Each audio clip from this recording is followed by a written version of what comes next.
Thank you for listening to Shy Sox Talk with your hosts, Chris and Matt, your weekly place for White Sox fan reactions. Kick back, relax, grab your favorite beverage, and enjoy the show. Shy Sox Talk. We're back with our newest friend and co-host, Bill Man Sports Guy. How are you doing tonight, Bill? What is good, Shy Sox world, and everyone in the YouTube, social media, whatever you call it, world? Postseason 2021. What we have to hold on from the Rick Hahn era. How are you doing tonight, Bill? Not too bad. Gonna drop my latest episode later, which you all should check out on Spotify and whatever other website. Spotify is the only one I remember at this point. Sports Guy, right? We always link him. He will be in the comments as well. We link his Instagram and the Spotify link as well. Local Chicago resident and our local White Sox fan. Yes. If you ever want to give me thoughts and opinions, just follow me on Twitter at BillManSportsGuy and Instagram at BillManSports. Or it's the other way. Instagram BillManSportsGuy, Twitter BillManSports. Great content over there if you are a sports fan, White Sox fan, any type of fan. Great content, weekly episodes on Sundays, I believe they drop. It's usually Sundays. The White Sox have filled the role. I know we said we were going to talk about Dylan Cease, but they broke some news this week, promoted the manager or director of minor league development or player development, I forget what his title was, Chris Getz, the senior vice president and general manager of the Chicago White Sox. I'm going to give you the floor, Bill. How do you feel as a White Sox fan today? Okay, so while this will be on my next episode 120, Chris Getz, in all fair and honesty, would Chris Getz have ever been my first choice as general manager? No, but I'll give him a shot. Perhaps he could be better than Rick Hahn. I hope he proves me wrong, but isn't my first choice, especially when it comes to developing players outside of high school. As ex-White Sox AJ Pierzynski on Foul Territory, he made a really good point. Chris Getz has not developed too many players outside of just Luis Robert Jr. That's basically it. Now, I'm still hopeful for Colson Montgomery and Noah Schultz, but we'll see. I'll give him a shot. He's just not my first choice, if I'm being completely honest. I agree. I won't even really give him Luis Robert because when Luis came up, he had a huge issue swinging at balls outside the strike zone. I don't think – and he was in the minors for a flash of the pan. I don't think there was a time – I watched him in one of his first minor league games when Winston-Salem played Frederick, Maryland, the Frederick Keys at the time. Threw the first pitch out that night. I have a picture of it. And he hit a ball about 500 feet, and it was the most incredible thing I've seen in my life. But from when he took over in 2017 to now, went from the top-rated minor league system to 26th.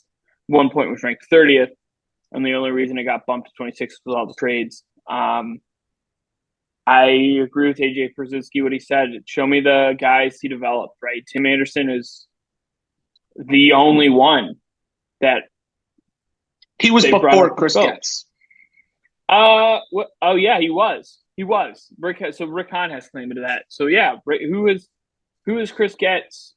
Drafted, developed, made better. His system is pro.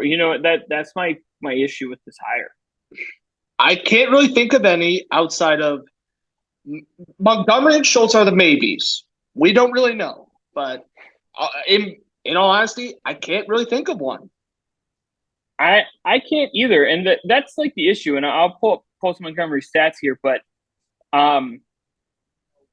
listening to the press conference, and he was talked about as being an elite talent evaluator. I guess as a GM, like that's probably a more important skill than actually developing guys because you are picking out the talent versus developing the talent.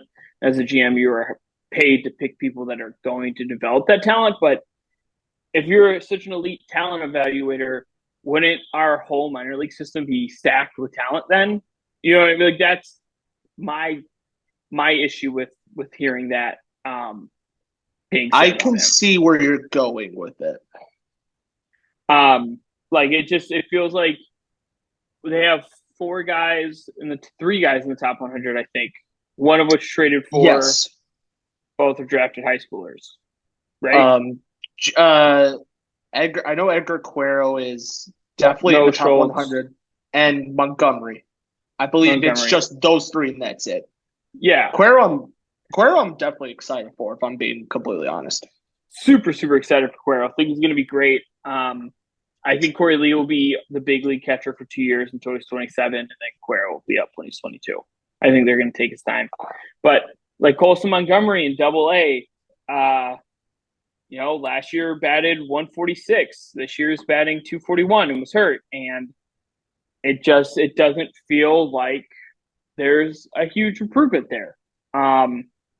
It doesn't feel like, watching him in spring training, the defense didn't seem to be there. And I get that he's 21 now and he's still a kid and he's still really young. But again, this is Chris Getz's guy. And the minor league system, after they called everybody up for the rebuild, never got higher than 26th.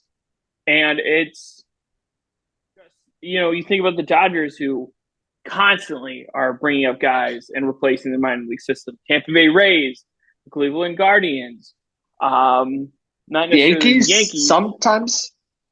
But like those top teams that are always in contention. Braves, the Braves are always reloading their minor league system. They never just call everybody up, and there's a huge gap. And it just feels like if you're really bad at riding a bike and you teach somebody to ride a bike, and they're bad at riding a bike, and then you promote that person to bike rider teacher, it feels like Rick Hahn taught Chris Getz, and then they promoted Chris Getz. Or it'd be like if you were like a low-level guitar player, taught someone, they ended up being a low-level guitar player, and let's say you're like in a rock tribute band, whether it's like The Who, AC/DC, The Beatles, and you just literally promoted that guy and then sort of in for a rude awakening. And from a rumor I heard, Ken Williams Jr. might be getting a promotion from this, and now it just feels like they're doing Ken Williams all over, and Rick Hahn 2.0 to Chris Getz. It feels like we were promised change. We're getting the same thing. As a White Sox fan, it's so frustrating because it feels like this franchise is spinning its wheels constantly. I mean, I was more upset knowing that Chris Getz is going to be our GM for at least the next 8 years, right? Unless there's new ownership, like new ownership. I think there was one or two things he stated in his press conference. One that the quote's not coming back to my head, but I think it was saying like the difference of like how like he'll be better or be different. Like exactly how different are you going to be?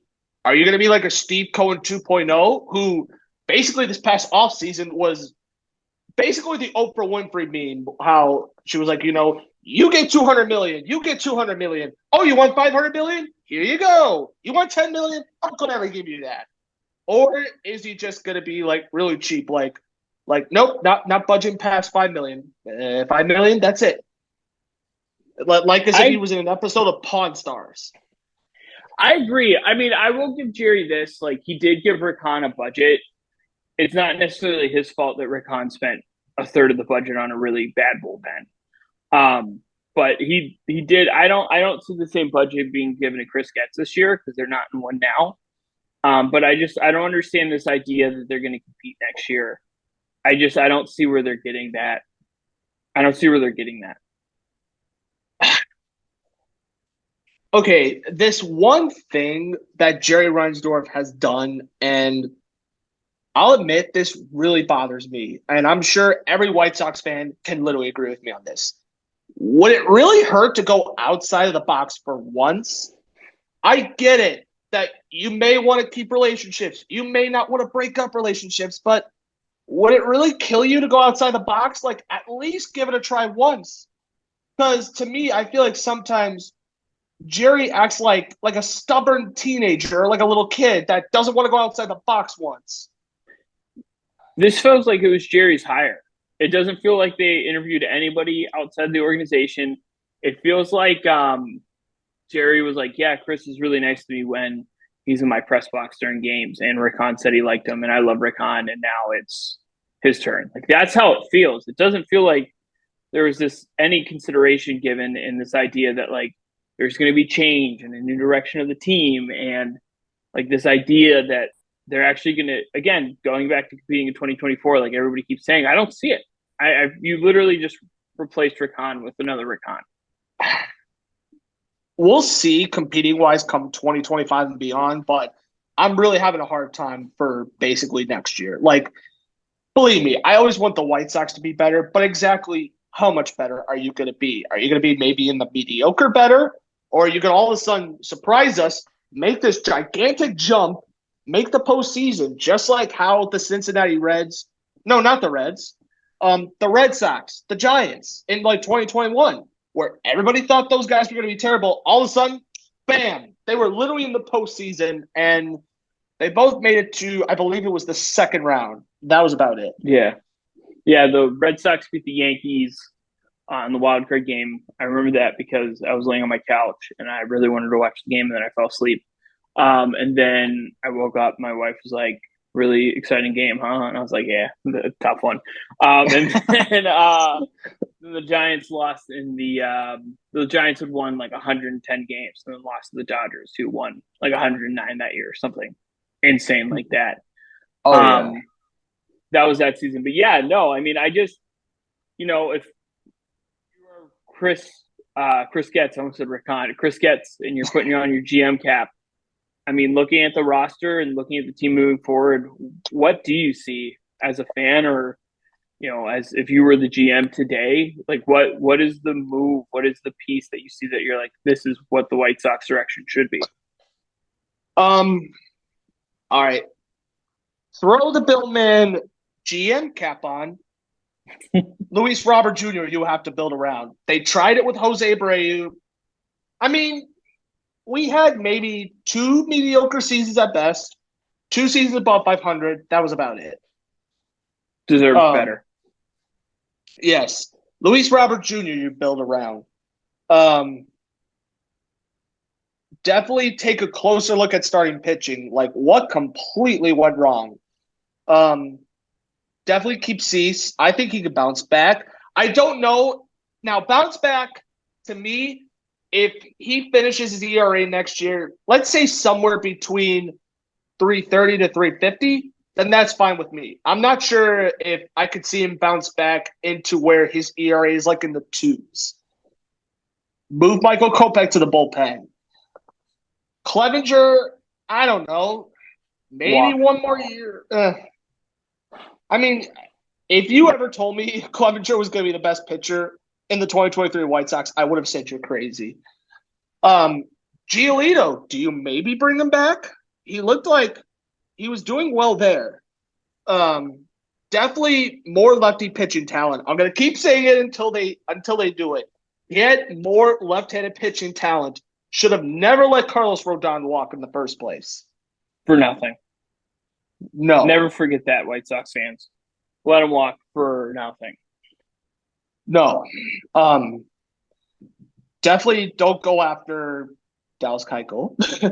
Keep him away from the south side. Get more lefty, because I feel like the last two seasons we've been a little bit overpower righty-wise. And for some pitchers that had small samples, like Sammy Peralta, I'm forgetting one or two more off the top of my head. Definitely give them a shot. See what they have, and then you could either keep them or demote them or move on from them. I like that. I like the thought process of the pitching. I agree. You got to get better left-handed. And the minors right now, you got Noah Schultz, Jake Eater, Kai Bush, and the 26-hole Tyler Schwitzer, who guy hasn't made it past high A yet, so don't think you're going to be seeing him anytime soon. ETAs for Jake Eater 2024, Noah Schultz 26, Kai Bush 2023. I don't think you see either Eater or Kai Bush next year. You're probably not going to see Noah Schultz before 2026.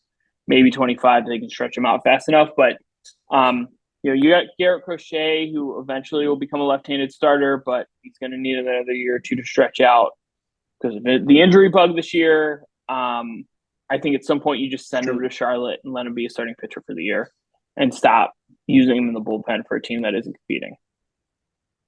I forgot about Crochet. Yeah. Or try to do what they at least did with Kopech, which keep him in the pen, but don't rush him. As long as they don't rush him, fine by me. Now for hitters outside of Robert Jr., there are some that, do they have a spot? Andrew Vaughn, if he has another disappointing season, do you keep him or do you move on? Lenny Sosa, he took some strides. Does he have a shot? Assuming Montgomery comes up, do you maybe keep Yoan? I believe, if I'm not wrong, I think his contract is up next year. After next season. They got one more. Oh, it's that. Oh, okay. And then they got a club and player option, so both would have to agree, but I don't think either are going to be. Yeah. And Eloy, does he have a shot in the club? I think they'll hold on to Colas. I won't target him that much, but you really if you're Chris Getz, you really got to look and see, okay, who has a shot for next season and going forward. But right now, I think the one player you really have to build around is Luis Robert Jr. He's probably the one that has earned the spot. And Gregory Santos. I've liked him. He definitely deserves a spot next year. I like Greg Santos. A part of me feels like you need to look for a trade partner for Andrew Vaughn and then just let Gavin Sheets play first base. Andrew Vaughn's really short. He can't stretch out. I feel like there are outs that they lose because he doesn't have the reach, or a ball's too high, or he gets pulled off the bag. Doesn't hit for enough power, and he's not fast. So even if he does out a double, which he hits a lot of, single doesn't really bring him home. I think you move on from Andrew Vaughn. You might be selling at a lower value right now, but I mean, are the White Sox you know what I mean? He's been the same guy for 3 years. I think second base is going to be Lenny Sosa. He looks better. His defense still scares me a little bit, but I mean, the White Sox don't have any Gold Gloves in their middle infield now, so what am I, holding on to? It's a pipe dream. Next year, I think Tim Anderson's going to be around, and then Colson Montgomery will be up in 25. That would be the math. And I think you're going to see Brian Ramos eventually at third base for the White Sox as your starting third baseman. I like Brian Ramos. Good in the hot corner. A lot like Yoan. He just doesn't cost you $26 million. Yes. Outfield-wise, I think you move on from Eloy. I think you trade him. I just don't see – his attitude kind of sucks. How he answered that question the other day about the leadership in the locker room and just said no, really bothered me. Made of glass.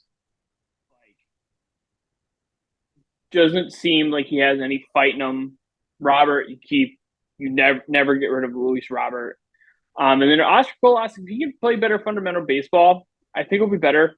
I think he will too. Big thing, defensively, fundamentally, if he can figure it out, he'll be really, really strong. Eventually at the dish, I think he'll put it together. You just need the at bats, which I think he's only had 150 professional at bats right now. So that's something I'm really worried about. Two, if I'm not mistaken. Because I do think Lenny Sosa's potential just needs a lot more at bats, and same with Colas. The potential's there. Give him more. There was a stat that Lenny Sosa first 100 at bats in single A were bad, second 100 at bats were good, and then that's a trend that's followed from Double A, Triple A, and now into the majors. He's 23, he's young. He's batting 188, but it's better than what he was batting 112 at one point. You gotta give him the reps. And then Oscar Colas, I believe too much in the guy, but fundamentally 200 at bats. Fundamentally, you've got to he's just got to be better fundamentally. There's too many plays where you kind of look and you say, what are you doing out there right now? the whole just like launching the ball over second base, not anything cut off man, misplaying balls off the wall, little things like that. I think that if you replace Daryl Boston, you'll probably get better defense out of the outfield. And then Benintendi will be here the next 5 years. I don't think Benintendi's going anywhere. I mean, I've actually liked Benintendi. Yeah, Yeah. he may not be a Mike Trout, Aaron Judge, but he's also even throughout his career, he's shown capable that he could hit more than 10 home runs. I mean, heck, he's got a 20 home run season under his belt. But he does his job. He leads off. He gets on base. That's his job. Play good defense. He does his job. It's not his fault that everybody else who's supposed to hit home runs aren't. Not his fault. Exactly. And he's also a much needed lefty bat that they badly needed. Like, even when I did my offseason predictions, I can't believe I got that. I still can't believe I got it right. I was calling it Andrew Benintendi to the White Sox. Bam.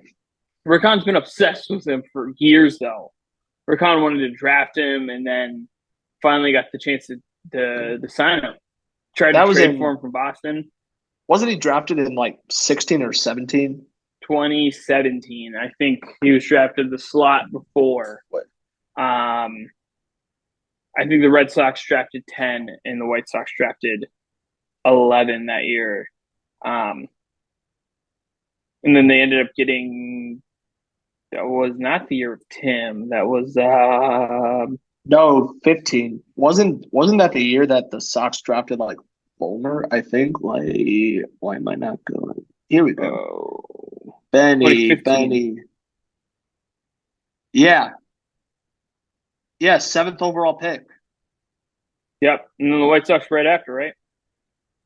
That sounds about right. Because I know 2015 they drafted Carson Fulmer, which, yikes. Carson Fulmer.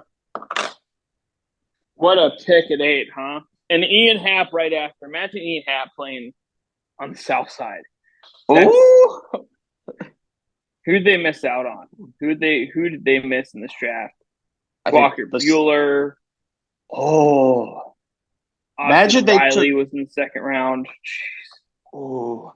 Honestly, imagine the Sox had Ian Happ or Benintendi, or even Walker Buehler over Carson Fulmer. Austin Riley, second round draft pick that year. Oh. You know, ton of guys I wish they would have had. But yeah, it's the big news this week, folks. Chris Getz, your future leader, current and future leader, because you know he's going to have a job for the rest of Jerry's life. And while we got one question to throw at all of you, tell us who do you think is the worst owner in Chicago sports, between Virginia McCaskey or Jerry Reinsdorf? We want to know your thoughts. And take out the Jordan years; those don't count. He lucked into Jordan at 3.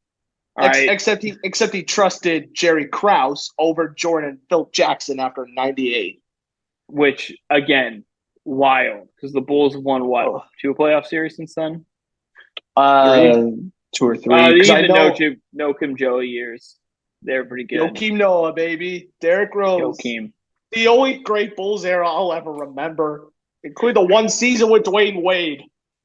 Dwayne Wade. What other fallen Bulls have there been? And the absolute. Oh, Jimmy Butler was a Bull.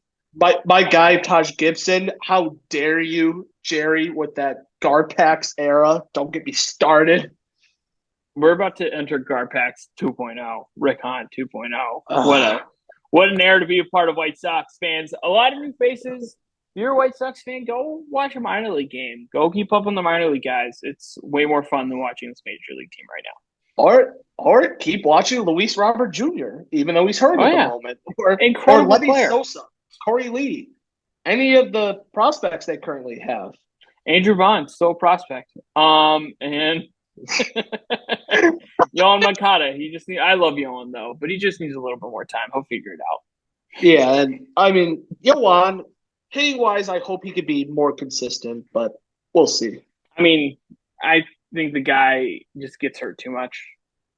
You know what I mean? You saw how good he played at the beginning of the year, and then got hurt, never came back, and like every year, it's like he plays great until he gets hurt, and then that's it. Like if there's one part the White Sox badly need to retool, it's their whole like training facility. ever since Herm Schneider left, from left to right, we're just like the New York Yankees, broken glass. Every time someone smashes a glass, down goes one of our players, which is very depressing. That's right. And every time Luis Robert eats lunch, Eloy Jimenez eats lunch, he goes to the hospital. So, White Sox fans, we will be back next week, as promised, with our Dylan Cease assessment. And as always, and for future, we'll also be back in a future episode with a what if. Oh, with what ifs? That's right. The biggest what if of all time. What if the White Sox take Mike Trout in 2011 instead of, I don't even remember the center fielder they took. Or 09? Was it the 09 draft? Yeah, it was 09. Came up in 2011, yeah. Late 2011, and then 2012 was his first full season, which I believe he won Rookie of the Year, if I'm not mistaken. I should know this. I know other baseball fans are probably screaming at me, he didn't win. What are you talking about? He's won everything except for a playoff game. So the Angels have done him dirty, sadly. Hey, they salary dumped everybody, and the White Sox got 2 top prospects for nothing, for free. We got them for free. Hey, at least the last banger Rick Hahn could leave is he blessed us with Edgar Cuero and Kai Busch, because the Angels did put Giolito and Renato Lopez on the waiver wire, and both got Cleveland Guardians, which I bleh, bleh. Cleveland's gonna make those both look like Cy Young contenders in a week because they fix pitching. It's all Cleveland does is fix pitching and be really competitive through pitching. Oh man, that's it. That's all they do. They trade Cy Young winners to replace them with new ones. If you want more of us, Shy Sox Talk, TikTok, Instagram, the whole 9 yards, topfanrivalry.com, exclusive content over there, and Coach Shy Sox. And for Billman Sports Guy, Instagram Billman Sports Guy, Twitter at Billman Sports, and follow me on Spotify and whatever other podcast website I'm on, because Spotify's the only one I remember, people. All links in the bio below. Thank you again, Bill, for joining us and being a part of the team here. Thank you for having me. Thank you for having me. Go Sox. Go White Sox.